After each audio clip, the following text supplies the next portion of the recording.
नमस्कार. श्री स्वामी समर्थ. स्वामीमय मंगला चॅनेलमध्ये तुम्हा सर्वांचं स्वागत आहे. बऱ्याच महिलांना किंवा बऱ्याच पुरुषांना सुवर्ण प्राशन म्हणजे नक्की काय हे माहिती नसतं. तर हे जे काही सुवर्ण प्राशन आहे, हे सुवर्ण प्राशन आपण आपल्या बालकांसाठी नक्की करायचं, कारण की यापासून होणारे फायदे पण अतिशय उत्तम होतात.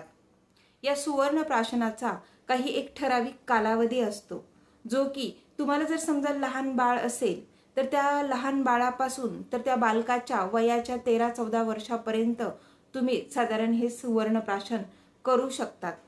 आता या सुवर्ण प्राशनाचे नक्की तुमच्या बालकाला काय काय फायदे होणार आहे हेच मी तुम्हाला आजच्या या व्हिडिओ मार्फत सांगणार आहे. त्याचबरोबर हे सुवर्ण प्राशन नक्की करायचं कसं याबद्दलही मी तुम्हाला आजच्या या व्हिडिओ मार्फत माहिती देणार आहे. चला तर मग व्हिडिओला सुरुवात करूया. आता सुवर्ण प्राशन म्हणजे नक्की काय, तर सुवर्ण म्हणजे सोने आणि प्राशन म्हणजे पिणे आणि त्याचा लेह तयार करणे म्हणजे ते जे काही आहे लेह म्हणजे चाटवणे. आता हा जो काही लेह आहे, हा लेह तयार कसा करायचा, तर तुम्हाला काय करायचं आहे, पूर्वेकडे तोंड करून बसायचं आहे आणि पूर्वेकडे तोंड करून बसल्यानंतर समोर एक स्वच्छ धुतलेला काळा दगड घ्यायचा आहे आणि तो दगड स्वच्छ धुतल्यानंतर त्याच्यावर तुम्हाला थोड्या थोड्या प्रमाणात पाणी टाकून तुमच्याकडे जे काही सोनं असेल ते सोनं व्यवस्थितपणे थोडं थोडं उगाळून घ्यायचं आहे. आता ते उगाळलेलं जे काही सोनं आहे ते अगदी थोड्याच प्रमाणात घ्यायचं आहे आणि त्या उगाळलेल्या सोन्यामध्ये तुम्हाला थोडंसं गावठी तूप टाकायचं आहे आणि त्यातच थोडंसं मध मिक्स करायचं आहे.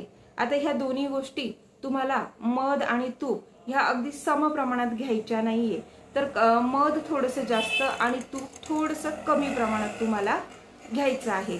तर अशा प्रकारे तुम्हाला मध, तूप आणि ते जे काही उगाळलेलं सोनं आहे हे सगळं काही एकत्र करायचं आहे आणि त्यालाच मग लेह म्हणतात.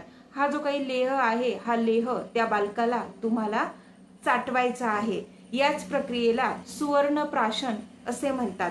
आता हे जे काही सुवर्ण प्राशन तुम्हाला त्या बालकाला करायचं आहे ते साधारण त्या बालकाच्या वयाच्या 12व्या वर्षापर्यंत तुम्हाला करायचं आहे. म्हणजे जो बालक लहान बाळ असतो तो तेव्हापासून ते तुम्हाला त्या बालकाच्या वयाच्या 12व्या वर्षापर्यंत सुवर्ण प्राशन करायचं आहे. तर तुम्हाला तुमच्या बालकासाठी हे जे काही सुवर्ण प्राशन करायचे आहे, हे सुवर्ण प्राशन प्रत्येक महिन्याच्या पुष्य नक्षत्रावर तुम्हाला सुवर्ण प्राशन तुमच्या बालकासाठी करायचं आहे. सुवर्ण प्राशन केल्याने बालकाची बुद्धी वाढते, त्याचबरोबर बालकाला जास्त प्रमाणात भूक लागते, त्याचबरोबर बालकाची जी काही शक्ती आहे शारीरिक शक्ती वाढते, त्याचबरोबर बालकाची कांती सुद्धा वाढते, कांती चांगली दिसते, त्याचबरोबर बालकाचे अनेक रोगांपासून संरक्षण होते, बालकाची रोगप्रतिकार शक्ती वाढते. असे विविध फायदे सुवर्ण प्राशनमुळे त्या बालकाला होत राहतात. थोडक्यात सुवर्ण प्राशन हे त्या बालकासाठी मंगलकारक आणि पुण्यकारक आहे. आता हे जे काही सुवर्ण प्राशन आहे, हे सुवर्ण प्राशन जर तुम्ही त्या बालकासाठी नियमितपणे 1 महिना केलं तर त्या बालकाची बुद्धी वाढते व त्या बालकाचे आरोग्य सुद्धा चांगले राहते. त्याचबरोबर हेच सुवर्ण प्राशन जर तुम्ही त्या बालकासाठी 6 महिने नियमित केलं तर त्या बालकाची जी काही स्मरणशक्ती आहे ती स्मरणशक्ती अत्यंत तीव्र होते. सुवर्ण प्राशन हे जातकर्मानंतर करणं अतिशय उत्कृष्ट मानलं गेलेलं आहे. आता जातकर्म म्हणजे काय, की ज्यावेळेस बाळ जन्माला येतं त्यावेळेस बाळाची नाळ कापली जाते आणि बाळाचा घसा स्वच्छ केला जातो, म्हणजेच बाळाचा जो काही कंठ आहे तो कंठ स्वच्छ केला जातो. त्यावेळेस तुम्हाला काय करायचं आहे, हातावर थोडंसं आपलं तूप आणि त्याच्यामध्ये थोडंसं मध मिक्स करून त्याच्यामध्ये थोडंसं सुवर्ण भस्म मिक्स करायचं आहे, म्हणजे त्याचा लेह बनवायचा आहे आणि तो लेह त्या बालकाला तुम्हाला चाटवायचा आहे. यालाच जातकर्मानंतरचं सुवर्ण प्राशन असं म्हटलं गेलेले आहे.